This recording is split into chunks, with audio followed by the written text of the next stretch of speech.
그럼 이제 정치권 소식으로 좀 넘어가도록 하겠습니다. 강선우 후보자에 대한 인사청문회가 지금도 진행이 되고 있습니다. 현재 시점까지 내용을 한번 정리해 보도록 하겠습니다.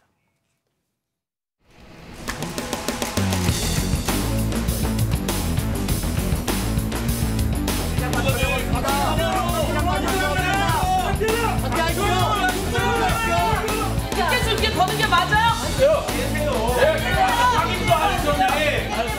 지금 당장 이 피켓을 치워야 저희는 회의 진행을 할 수 있다. 민주당 의원들이 다 그렇게 여왕님 모시듯이 피켓 안 뛰면 청문회 못 하겠다고 합니까? 보좌진에게 분리수거를 시킨 쓰레기 증거 사진입니다.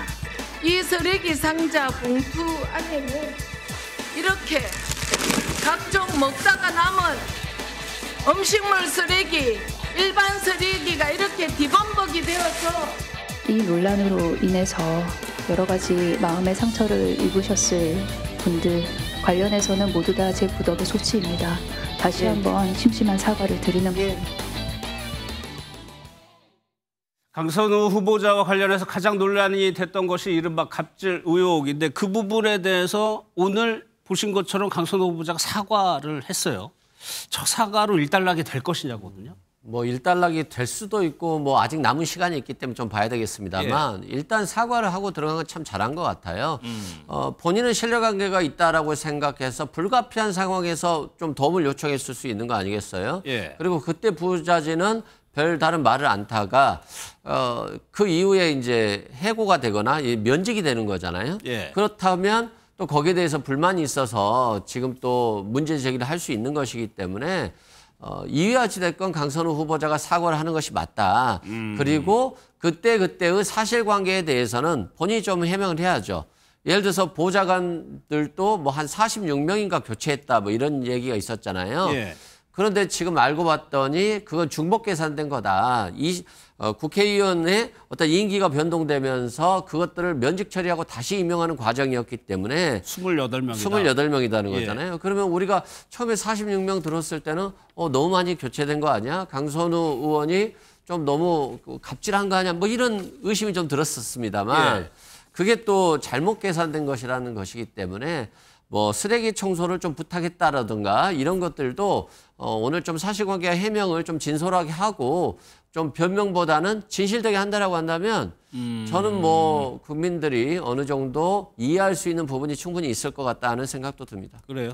그러면 위장 전입 의혹도 제기됐었죠. 이 부분에 대해서도 강선우 후보자가 설명한 부분이 있습니다. 그 얘기 듣고 최 의원님 생각도 한번 들어보겠습니다.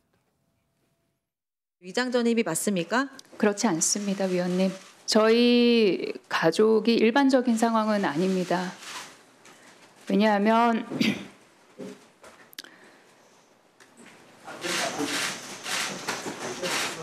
그러지 마세요. 다른 사람들에 비해서 세상을 천천히 살아가는 아이가 있습니다.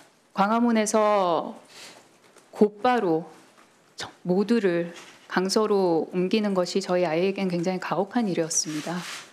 우리 야당 의원님들께서 저 봐라 감정 잡는다 이렇게 비아냥거리시고 그런 발언들은 인신 공격성 발언이라고 생각이 됩니다. 또 하나의 의혹이 방금 보신 그 의혹인데 여기에 대해서는 강선우 후보자가 뭐 좀 자녀에 대한 애정을 좀 진하게 하면서 해명을 했습니다. 최 의원께서 두 가지 의혹에 대해서 해명 어떻게 보셨어요? 자녀가 뭐 학업 뭐 문제 때문에 그리고 친구 문제 때문에 그리고 자녀가 좀 그 장애가 좀 있는 모양입니다. 그래서 발달 장애로 알려져 있어요. 그것 때문에 좀 갑자기 그 이사를 하면 친구도 없고 그 여러 가지 정서적으로 어려운 점이 있어서 그 결국 혼자만 오고 자녀하고 아빠는 뭐 그냥 남았겠죠. 원래 주소지에. 그런데 뭐 주소는 옮겼을 거고 왜냐하면 국회의원 출마를 위해서.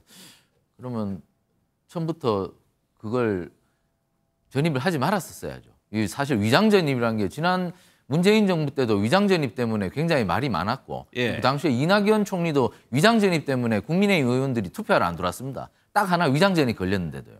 그만큼 사실 위장 전입도 이제는 뭐 국민 눈높이에 맞지 않습니다. 그런데 지금 저 변명은 조금 뭐 물론 자녀의 아픈 뭐 그런 게 있겠지만 조금 설명에 맞지 않고 그리고 지금 자녀를 말씀하셨는데 지금 강선우 후보자께서는 지금 자녀를 저렇게 사랑하시면서 지금 자녀나 동생 같은 보좌진들한테 갑질을 했다는 지금 의혹에 시달리고 있습니다. 그러면 그게 만약에 사실이라면 자녀는 사랑하고 내 이웃의 자녀는 사랑하지 않는 위선자의 그런 모습을 또 보여줬기 때문에 지금 여러 가지 도덕적으로나 국민 정서적으로나 상당히 좀 국민들이 납득하기 좀 어려운 것이 아닌가. 예. 저는 그래서 이번 강선우 후보자께서 저렇게 좀 해명을 하면 할수록 더 깊은 늪에 지금 빠지고 있다.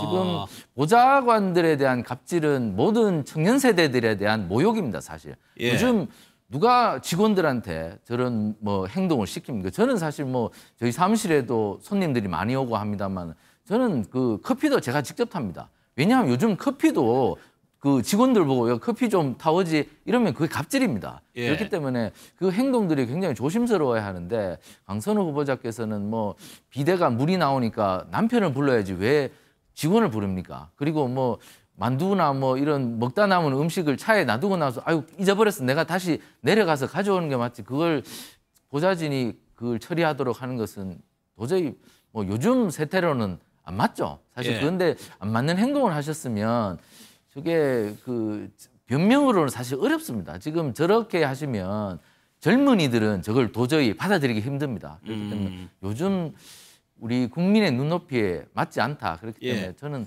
좀 버티기가 힘들지 않겠나. 저는 뭐 이렇게 생각을 합니다. 그 최 의원께서 말씀하신 그 국민의 눈높이, 그러니까 청문회 끝나고 나서요 여론이 어떻게 되느냐에 따라서 결정을 하겠다는 것이 여당 대통령실의 생각인 것 같습니다. 우상호 정무수석의 인터뷰 한번 들어보겠습니다.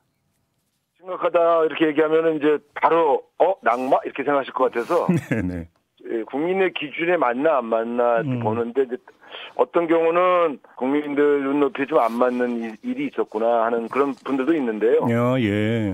어쨌든 청문회를 좀 지켜보자는 입장이라서요. 청문회가 끝난 이후에 국민 여론들을 종합적으로 검토해볼 그런 생각입니다.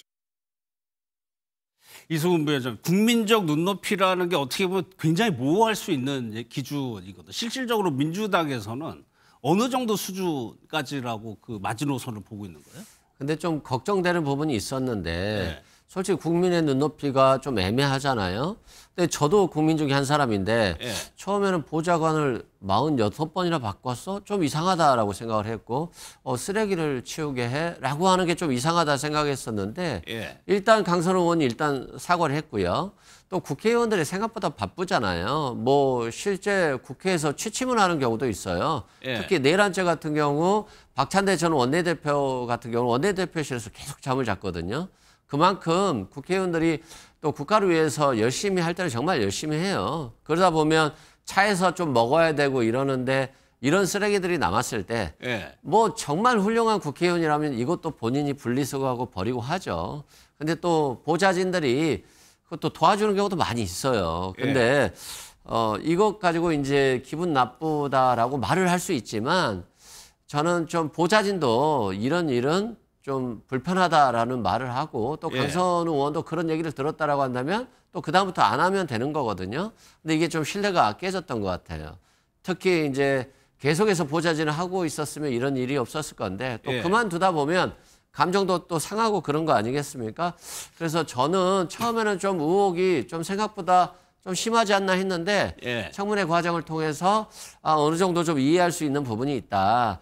국민들도 좀 어느 정도 이해가 가능하지 않을까 이런 생각이 듭니다. 그게 이수근 부위원장 개인 의견이 아니고 당내 좀 그런 분위기를 대변했다고 해석을 해도 되는 거겠죠? 지금 보니까 오늘 오전 분위기가 조금 그렇게 돌아가는 것 같습니다.